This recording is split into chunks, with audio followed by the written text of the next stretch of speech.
समस्त आदरणीय स्नेही स्वजन एवं प्रिय विद्यार्थियों, आप सबका टीचर्स क्लासवे यूट्यूब चैनल पर हार्दिक स्वागत है।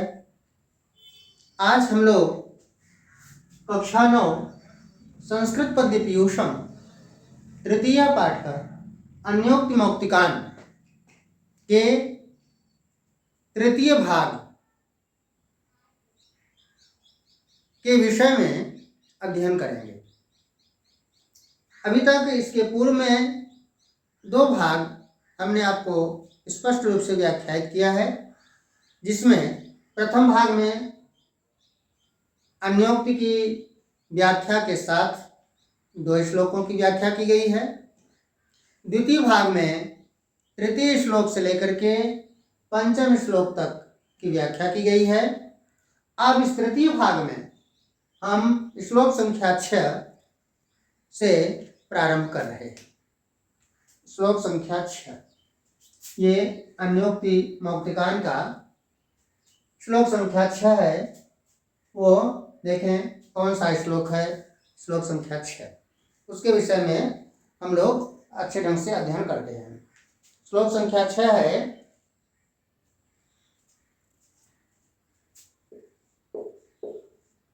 अहमपि नीलकंठ तव अहमपि नीलकंठ तव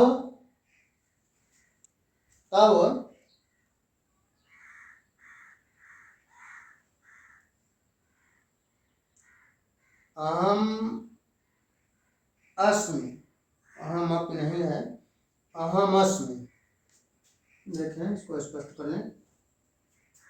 अहम अस्मि,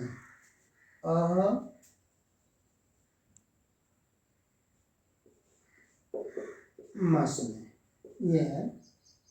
देखें अहमस्मि नीलकंठस तव,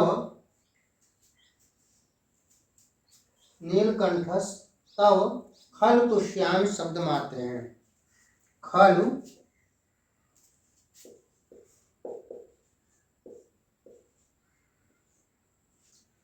खलु तुष्यामि शब्द मात्र हैं। तुष्यामि शब्द मात्र हैं। ये पहली लाइन हुई, फिर से स्पष्ट कर लें। देखें अहम अस्मि नीलकंठस ताव खलु तुष्यामि शब्द मात्रेण। फिर नीचे लिख रहे हैं नाहम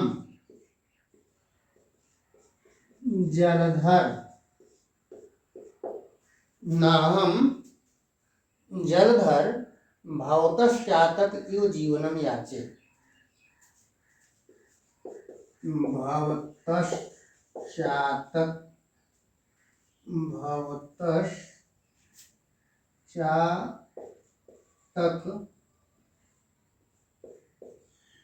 इव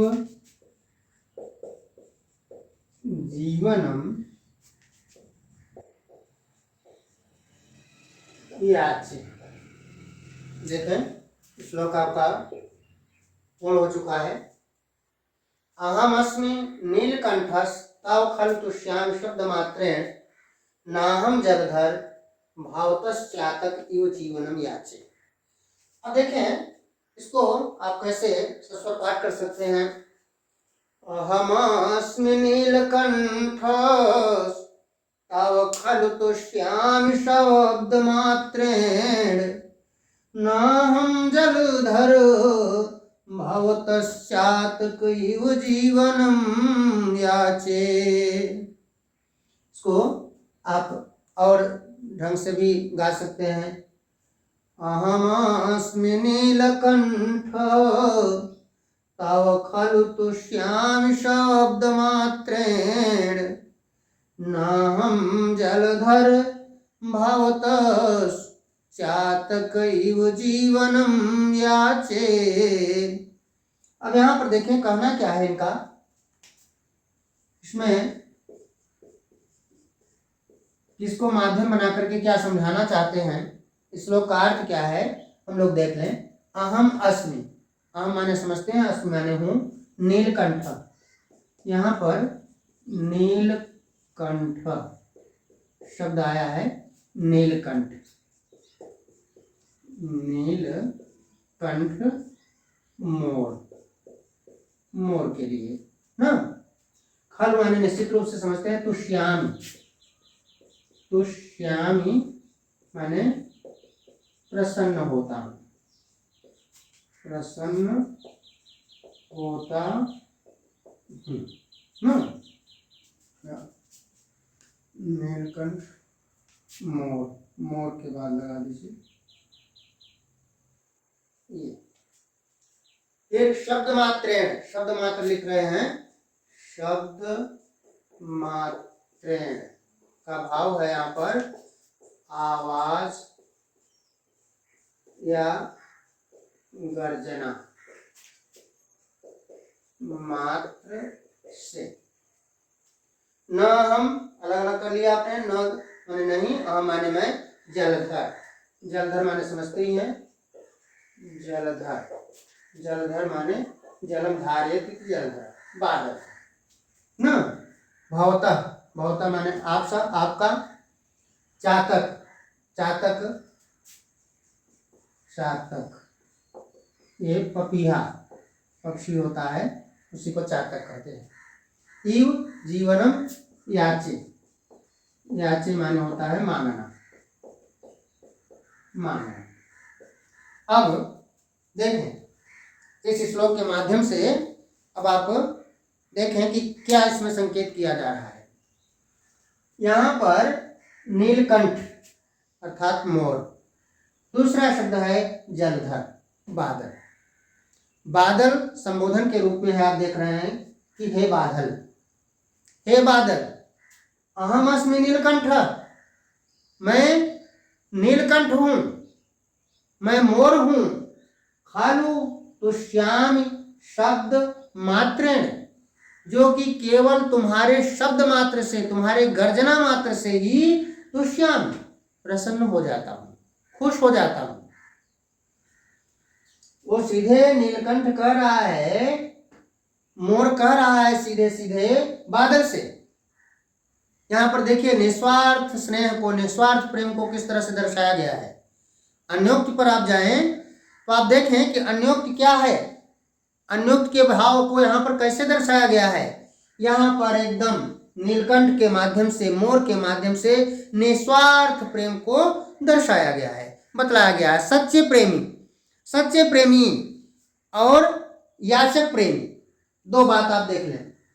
सच्चे प्रेमी वो कौन है, नीलकंठ। याचक प्रेमी कौन है, जलधर। इनके विषय में बहुत अच्छे ढंग से इस श्लोक के माध्यम से व्याख्या की गई है। यानी सच्चे प्रेमी और याचक प्रेमी की भावना को एकदम पूर्णतः इस श्लोक के माध्यम से स्पष्ट किया गया है। अब देखें, आप देख रहे हैं अपने आप ही कि वो नीलकंठ मोर कह रहा है बादल से सीधे सीधे कि हे बादल, मैं वह नीलकंठ पक्षी हूं, वह नीलकंठ अर्थात मोर पक्षी हूं। हल तुष्यामि शब्द मात्र, जो कि तुम्हारे गर्जना मात्र से, आवाज मात्र से, शब्द मात्र से प्रसन्न हो जाता हूं, खुश हो जाता हूं। और मुझे तुमसे कोई स्वार्थ नहीं है, कोई लालच नहीं है। मैं एकदम निस्वार्थ भाव से, केवल तुम गरजते हो और मैं आनंदित होकर के नाचने लगता हूं। तो केवल तुम्हारी आवाज मात्र से, तुम्हारी गर्जना मात्र से मैं प्रसन्न हो जाता हूं। नीचे लिख रहे हैं कि न हम जलधर, माने मैं उस जलधर बादल की तरह नहीं हूं, जो कि चातक इव जीवनम याचे, जो बादल से, वह चातक, चातक माने पपीहा पक्षी, वह पपीहा पक्षी की तरह मैं नहीं हूं, जो कि बादल से क्या बार बार अपने जीवन की भिक्षा मांगता है, जीवन की याचना करता है। पपीहा पक्षी यहां पर स्वार्थ भावना है। यही अभी हमने आपको संकेत किया कि एक सच्चा प्रेमी है, सत्यनिष्ठ प्रेमी है, और दूसरा याचक प्रेमी है। तो याचक प्रेमी ये चातक है, पपीहा पक्षी है। पपीहा पक्षी आप जान लें कि एक ऐसा पक्षी है जो कि केवल स्वाति नक्षत्र के जल की बूंद को ही ग्रहण करता है। वो भी बारिश होती है, बादल बरसते हैं, तो जो उसके मुंह में सीधे बादल के द्वारा बरसाया हुआ जल जो उसके सीधे मुंह में आता है उसी को ग्रहण करता है। ये पपीहा पक्षी की विशेषता है। तो मोर पक्षी यही कह रहा है कि मैं वह चातक पक्षी नहीं हूं, वह मैं पपीहा पक्षी नहीं हूं जो कि हे बादल तुमसे अपने जीवन की याचना करूं, भिक्षा मांगूं कि जरा सा 2 बूंद गिरा दो, मेरे जीवन की रक्षा हो जाएगी। ऐसा मेरे अंदर कोई भाव नहीं है। मैं तो एकदम निस्वार्थ भाव से हूं। जब तुम गरजते हो, तुम आवाज करते हो, तो मैं प्रसन्नता से खुश हो जाता हूं, आनंदित हो जाता हूं और आनंदित होकर के नृत्य करने लगता हूं, नाचने लगता हूं। ये इस श्लोक के माध्यम से अन्योक्ति का भाव देखिए कितना स्पष्ट, कितना सुंदर ढंग से इन्होंने समझाने का प्रयास किया है। कितना अच्छे ढंग से यहाँ पर उन्होंने इस भाव को समझाया है कि वास्तव में निस्वार्थ प्रेम का महत्व क्या होता है। निस्वार्थ प्रेम का महत्व इस श्लोक के माध्यम से बताया गया है कि आपके अंदर जब कोई लालच नहीं है, कोई स्वार्थ नहीं है, तो आप इसी तरह से स्पष्ट रूप से किसी से अपनी बात को रख सकते हैं। आपको कोई संकोच नहीं होगा क्योंकि आपके अंदर किसी प्रकार की उनसे कोई लालसा नहीं है। ये इस श्लोक के माध्यम से आपको स्पष्ट कर दिया गया। अब है श्लोक संख्या 7, उसको देखा जाए। श्लोक संख्या 7,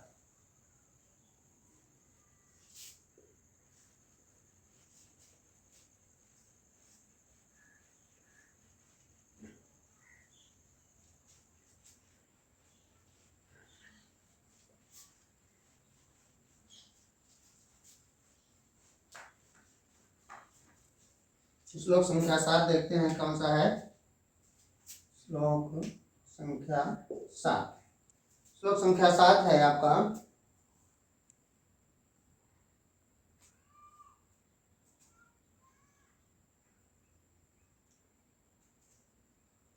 लिख रहे हैं, देखें।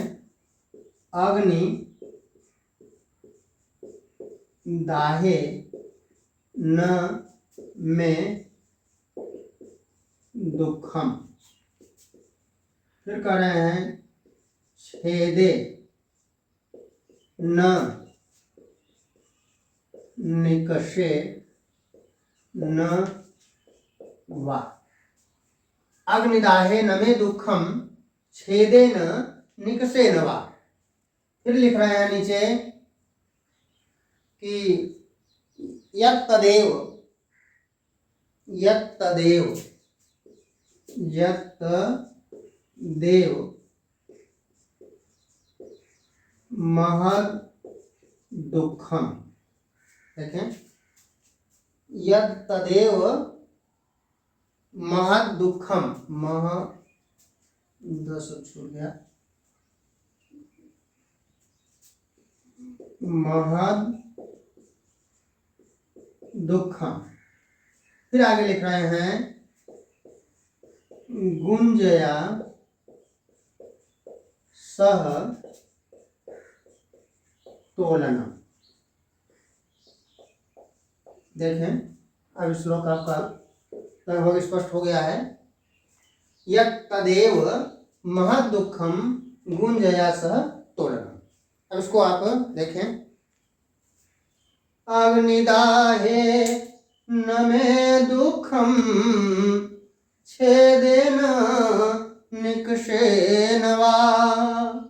यत्तदेव महदुखम गुंजया सह तोलनम। कितना ढंग से श्लोक को आपने स्पष्ट रूप से गा करके देख लिया। अग्निदाहेन मे दुखम छेदेन निकषेन वा। यत्तदेव महदुखम गुंजया सहतोलनम। अब देखें शब्दार्थ, क्या शब्दार्थ यहां पर संकेत है? शब्दार्थ देख लें। अग्निदाहे, अग्नि समझ रहे हैं, दाहे, दाह माने होता है जलाना ना।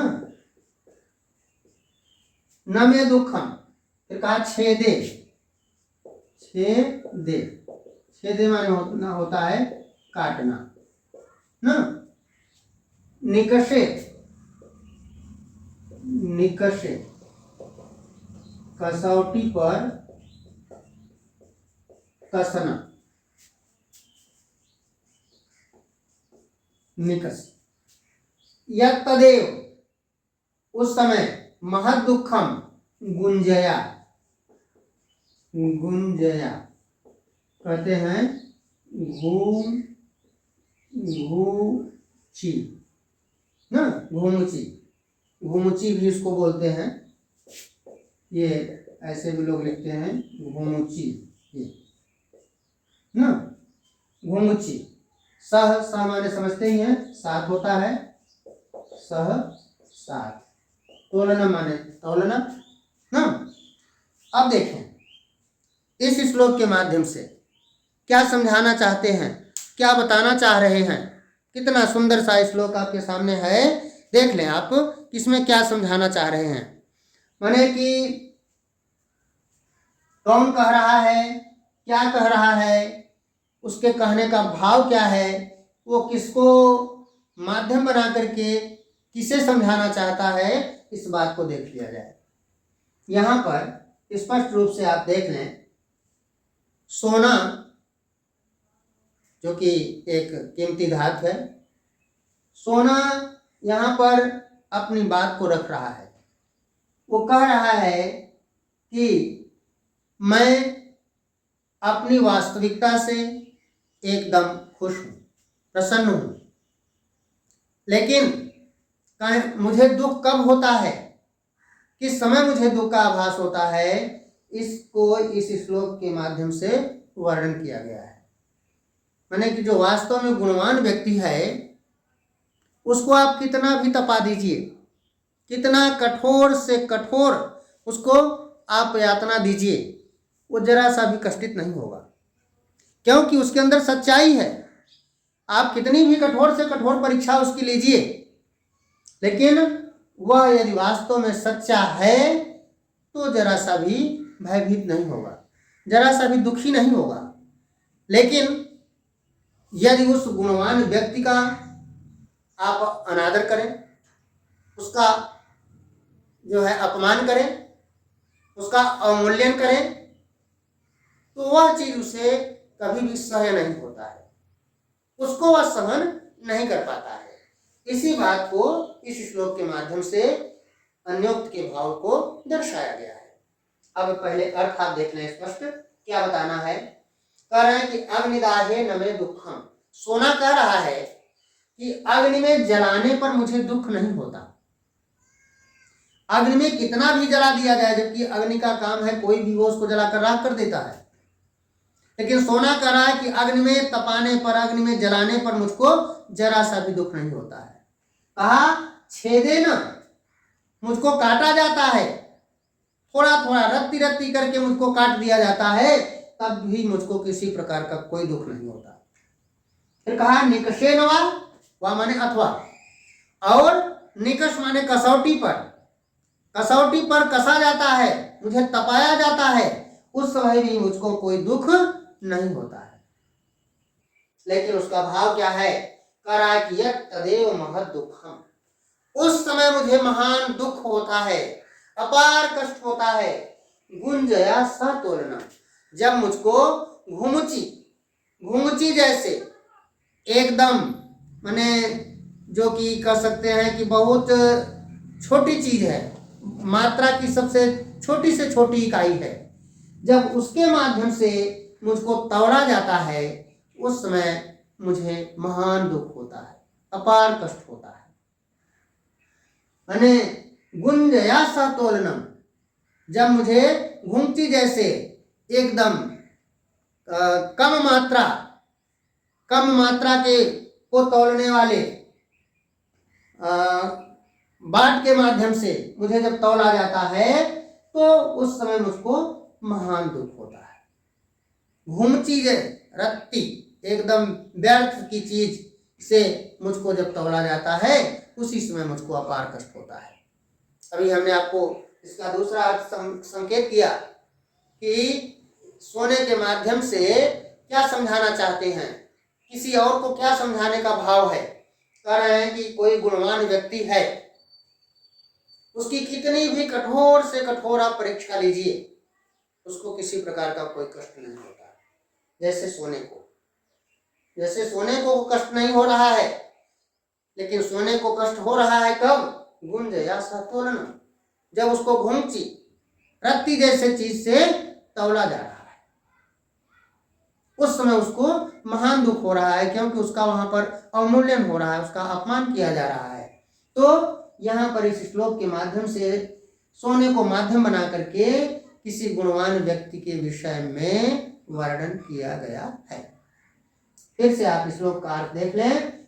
सोना कहता है कि अग्नि दाहे न मे दुखम, अग्नि में जलाने पर मुझको जरा सा भी दुख नहीं होता। छेदे न निकषे न वा, मुझको काटा जाता है तब भी मुझे कोई दुख नहीं होता। फिर निकषे न वा, मुझे कसौटी पर तपाया जाता है, कसा जाता है, तब भी मुझे कोई दुख नहीं होता। यह तदेव महद दुखम, लेकिन उस समय मुझे महान दुख होता है। गुंजया सहतुलनम, जब घुंघची जैसे रत्ती जैसे चीज से मुझे तौला जाता है, रत्ती जैसे तुच्छ चीज से मुझको तौला जाता है, उस समय मुझको अपार कष्ट होता है, महान दुख होता है। ये आपका श्लोक संख्या 7 रहा। लगता है कि अच्छे ढंग से आपको समझ में आ गया होगा, किसी प्रकार की कोई दिक्कत आपको नहीं महसूस होनी चाहिए।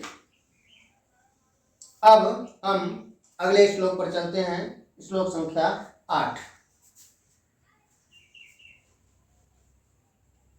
श्लोक संख्या 8 देखें। श्लोक संख्या 8 क्या है उसके विषय में हम लोग देखते हैं। आप देख रहे हैं कि जितने भी श्लोक हैं, अन्योक्ति जो हमने शुरुआत में प्रारंभ में आपको बताया कि अन्योक्ति बहुत ही अच्छा माध्यम है किसी को अच्छे ढंग से बताने के लिए, उन्हें समझाने के लिए। देखें श्लोक संख्या 8 में क्या संकेत होता है। 8 ये है, श्लोक संख्या 8 को देखा जाता है। लिख रहे हैं सुमुखोपि सुवृत्तोपि, सुमुखोपि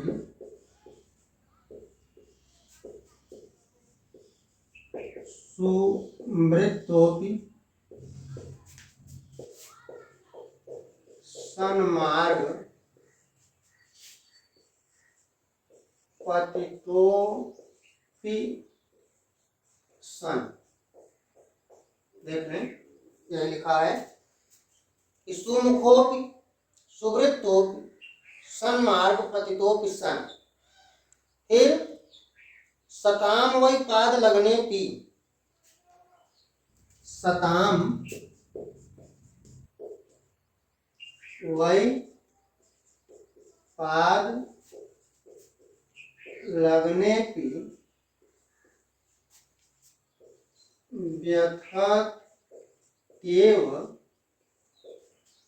व्यथत्येव कंटक। सताम वै पाद लगने पी, सताम वै पाद लगनोपि, लगनोपि लिखा है, लगनोपि कर दें। हाँ, सताम वै पाद लगनोपि व्यथत्येव कंटक ना,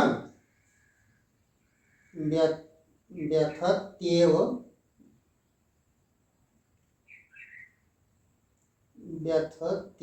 ना। अब देखें इसमें इसका जो शब्दार्थ है उसके विषय में आप देख लीजिए कि क्या कहना है इनका।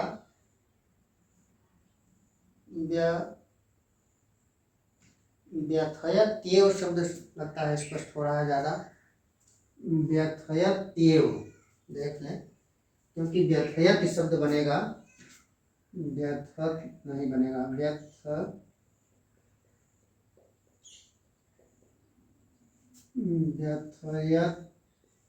व्यथयत्येव, ये व्यथयत्येव कंटक। अब देखें स्पष्ट हो गया। अब हम इसका शब्दार्थ आपके सामने रखते हैं और पहले इसका सस्वरवाचन कर लें आप। सुमुखोऽपि सुवृत्तोऽपि सन्मार्गपतितोऽपि सन् सतां वै पादलग्नोऽपि व्यथयत्येव कंटकः। देखें, सुमुखोऽपि सुवृत्तोऽपि सन्मार्गपतितोऽपि सन् सतां वै पादलग्नोऽपि व्यथयत्येव कंटकः। जैसे आप चाहें उस तरह से श्लोक का वाचन कर सकते हैं। अब यहाँ पर देखें, सुमुख, सुमुख शब्द लिख रहे हैं। सुमुख माने सुंदर मुख वाला ना। सुवृत्त, सुवृत्त माने सुडौल, सुडौल ना। फिर कहा सन्मार्ग, अच्छे मार्ग पर। हाँ, पतिता गिरा हुआ, पतिता माने गिरा हुआ, पड़ा हुआ ना। फिर कहा सताम, सज्जनों के, वही पाद लगने, पाद लग्नोपि पैर में लगने पर ना। क्या लिख लें, पाद लग्नोपि पैर में लगने पर भी। व्यथयत, अब यहाँ पर व्यथयत, व्यथयत माने कष्ट देता है, कष्टित करता है ना। कंटका शब्द आया है, कंटक, कंटका माने कांटा। अब स्पष्ट होगा आपका। देखिए इसमें समझाना क्या है, लिख रहे हैं कि सुमुखोपि सुवृत्तोपि सन्मार्ग पतितोपि सन्। फिर कहा सताम वै पाद लग्नोपि व्यथयत्येव कंटकः। कितना सुंदर सा भाव इस पे देख रहे हैं आप। एकदम स्पष्ट दे रहे हैं कि वास्तव में जो बुरा व्यक्ति होता है, जो बुराइयों से युक्त होता है, वह अपने स्वभाव को कभी नहीं छोड़ता है। यहाँ पर अच्छाई और बुराई का बहुत ही अच्छे ढंग से, बहुत ही मार्मिकता के साथ इन्होंने देखिए वर्णन किया है, व्याख्या दिया है। कैसे लिख रहे हैं, वो संकेत कर रहे हैं पूरा पूरा कि जो वास्तव में दुष्ट व्यक्ति है ना, वह दुष्ट व्यक्ति, उसको कितनी भी अच्छी से अच्छी आप व्यवस्था दे दीजिए, लेकिन वह अवसर पाएगा तो अपना स्वभाव निश्चित रूप से दिखाएगा, वह अपना काम निश्चित रूप से करेगा, वह अपने स्वभाव को किसी भी स्थिति में छोड़ने वाला नहीं है। इसी चीज को यहाँ पर पूर्ण रूपेण बता रहे हैं, विस्तार से संकेत कर रहे हैं आपको कि जो कंटक कांटा है, वह सुमुखोपि सुंदर मुख वाला होते हुए भी, सुवृत्त सुडौल अच्छे आकार का गोल आकृति वाला होते हुए भी, सन्मार्ग पतितोपि सन् अच्छे मार्ग पर, सन्मार्ग खूब साफ सुथरे मार्ग पर गिरा होने पर भी, गिरने पर भी, सताम वही पाद लग्नोपि किसी सज्जन व्यक्ति के पैर में लगने पर, चुभने पर ना, व्यथत एव कंटक, वह कांटा कष्ट ही देता है। व्यथयत माने दुखी ही करता है, कष्टित ही करता है, हैरान ही करता है, उनको अत्यधिक दुख ही प्रदान करता है। यहां पर देखिए स्वभाव की बात को संकेत कर रहे हैं कितना सुंदर ढंग से कि जो वास्तव में दुष्ट व्यक्ति होता है वह अपने स्वभाव को नहीं छोड़ता है।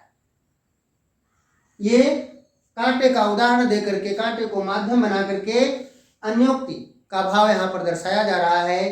कांटे के माध्यम से कहा जा रहा है कि कांटे को सुमुखोपी, कितना भी सुंदर मुख वाला कर दिया जाए, सुंदर आकार वाला कर दिया जाए, सुवृत्तोपी, सुडौल बना दिया जाए, एकदम गोल आकृति वाला भी कर दिया जाए, सन्मार्ग पतितोपसन, और उसको अच्छे से अच्छे मार्ग पर, साफ सुथरे मार्ग पर गिरा दिया जाए, रख दिया जाए, तो शताम वही पादलग्नोपी, किसी सज्जन के पैर में लगने पर, चुभने पर, व्यथत एव कंटक, वह कांटा जो है व्यथयत एव, कष्ट ही देता है।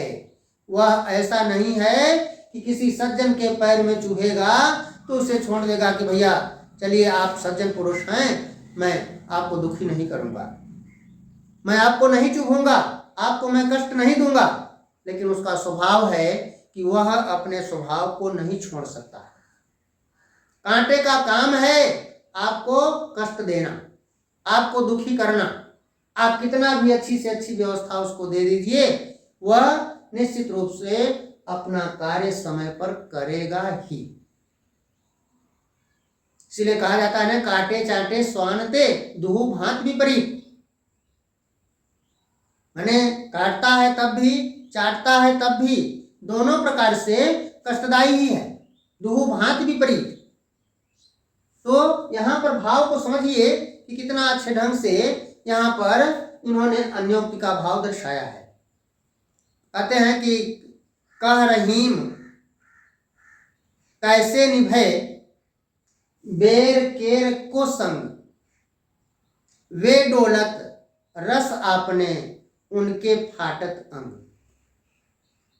बेर के एक समरूपता के भाव में आपको हम बता रहे हैं, विस्तार दे रहे हैं कि बेर और के, बेर का काम दुष्टता से युक्त है, केर केला का काम वह सज्जनता से युक्त है। तो कह रहे हैं कि बेर केर को संग, इनका संग कैसे निभ सकता है। वे डोलत रस आपने उनके फाटत अंग, वह तो डोलेगा, जो बेर है हवा चल रही है तो निश्चित रूप से केले को चूहेगा, उसको कष्ट देगा, उसको अनेक प्रकार से हानि पहुंचाएगा, क्योंकि उसका काम ही है कष्ट देना, कष्ट पहुंचाना, उसका स्वभाव ही है। ठीक उसी तरह से यहाँ पर कांटे के भाव से इस बात को संकेत किया गया है, समझाया गया है। अब हमें लगता है कि अच्छे ढंग से पूरा समझ में आ गया होगा। अब हम इस पाठ के अंतिम श्लोक पर चलते हैं, श्लोक संख्या 9, उसको देखें। श्लोक संख्या 9 क्या है।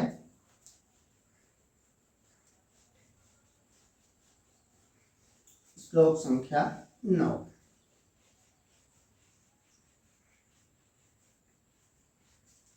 ये इस पाठ का अंतिम श्लोक है। ये 3 भाग में इसको पूरा करना पड़ा। आप लोग कष्टित न हो, थोड़ा सा विस्तार से बताने का स्वभाव है कि आपको हर बात अच्छे ढंग से समझ में आ जाए, कहीं किसी प्रकार की कोई शंका आपके मन में न रह जाए, इसलिए बार बार उसको समझाने का प्रयास किया जाता है। विस्तार से अनेक उदाहरणों को देकर के आपको समझाया जाता है, जिससे कहीं किसी प्रकार की कोई शंका आपके मन में न रह जाए। तो अब ये अंतिम श्लोक है, देखते हैं कौन सा श्लोक है। लिख रहे हैं कि ऐत्यक्तासि कस्तूरि,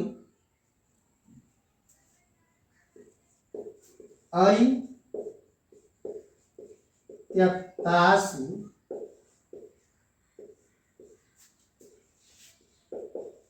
कस्तूरि, ये लिख रहे हैं। देखें, ऐत्यक्तासि कस्तूरि पामरैः पंक शंकया, पामरैः पंक शंकया ना। नीचे लिख रहे हैं अलम खेदेन, अलम खेदेन भूपाला, भूपाला किम नु संति मही तले। देखें और स्पष्ट कर लें, कहीं किसी शब्द में किसी अक्षर में कोई गड़बड़ी न हो। ऐ त्यक्तास कस्तूरी पामरई पंक शंकया अलम खेदेन भूपाला किम नु संत मही तले। देखें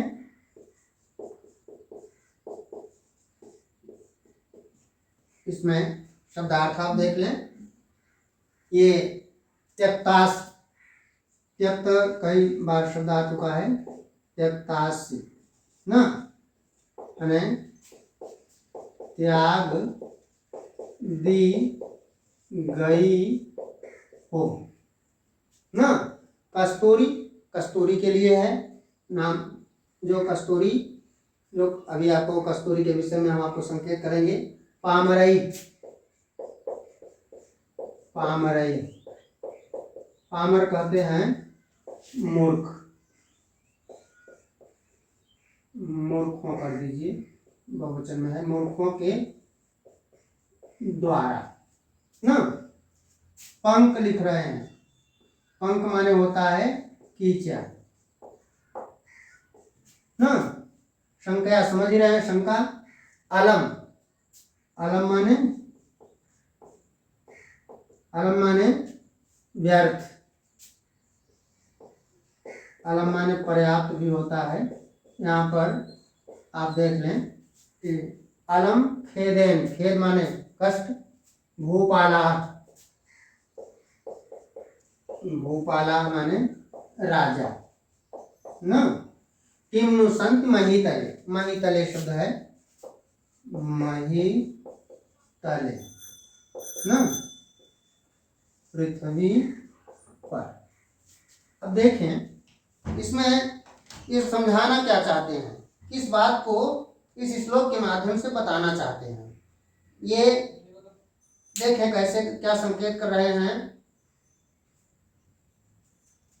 कि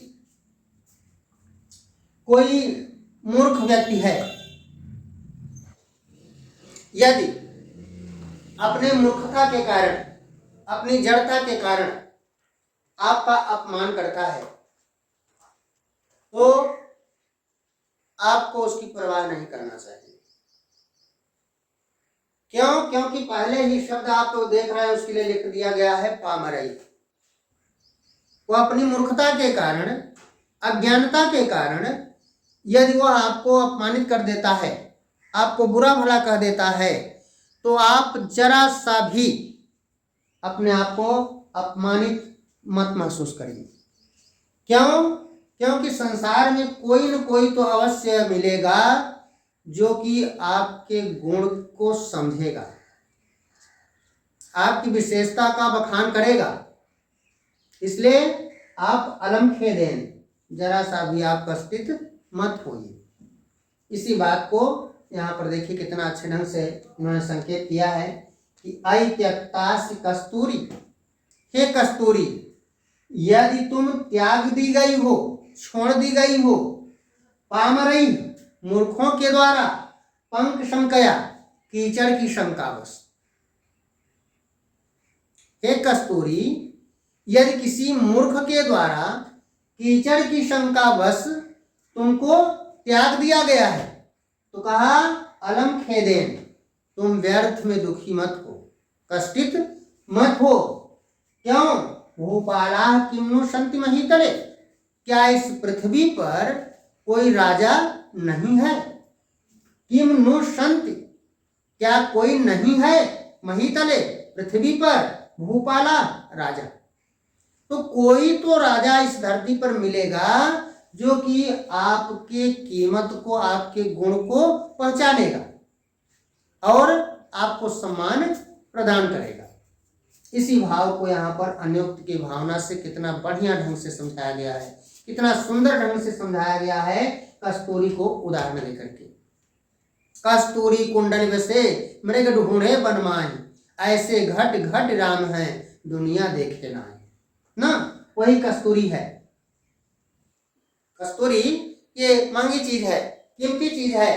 तो वही यहाँ पर संकेत किया जा रहा है कि हे कस्तूरी, यदि किसी मूर्ख के द्वारा कीचड़ की शंका समझ करके, कीचड़ में पड़ा हुआ समझ करके तुमको त्याग दिया गया है, तुमको छोड़ दिया गया है, तो अलम खेदेन, तुम दुखी मत हो, व्यर्थ में चिंता मत करो।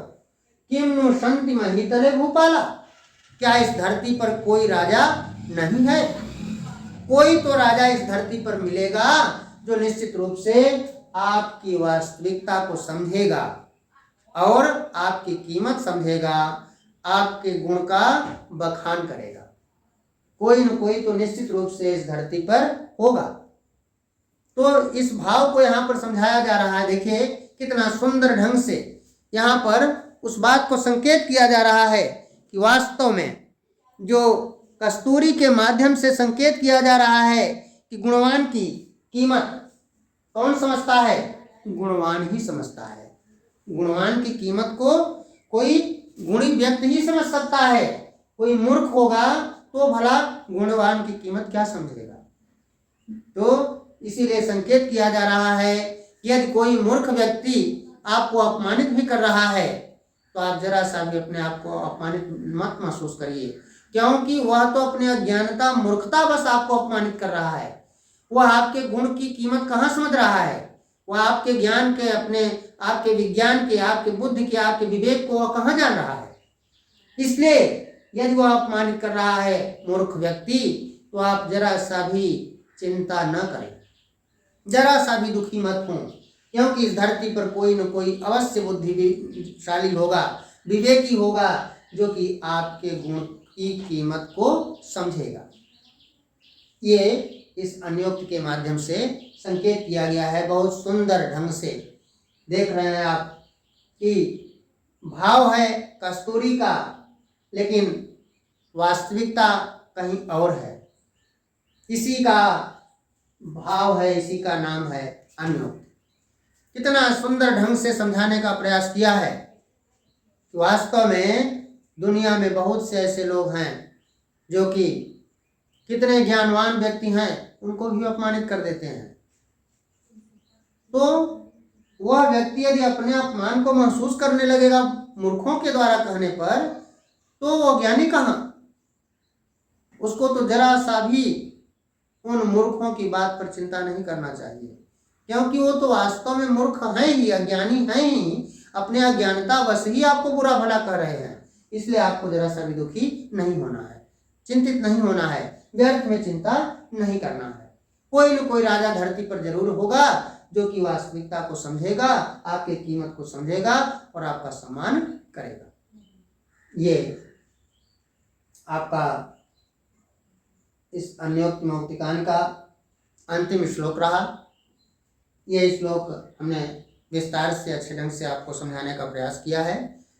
आशा ही नहीं, पूर्ण विश्वास है कि आपको अच्छे ढंग से समझ में आ गया होगा। आप लोग अच्छे ढंग से इसकी तैयारी करें। कक्षा 9 के विद्यार्थी विशेष रूप से इस पर ध्यान दें। परीक्षा की दृष्टि से बहुत ही महत्वपूर्ण पाठ हैं। अभी केवल अत्यंत जो महत्वपूर्ण पाठ हैं उन्हीं की व्याख्या मेरे द्वारा यहाँ पर प्रस्तुत किया जा रहा है।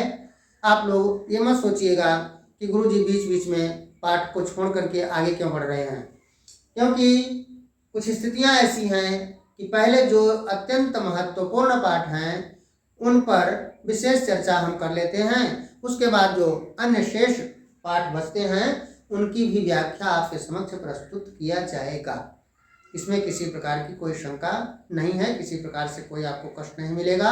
आप लोग आनंदित होकर के, प्रसन्न चित्त होकर के पूर्ण रूपेण इन श्लोकों के अर्थ को समझें और अपने जीवन में इसको उतारने का प्रयास करें। धन्यवाद।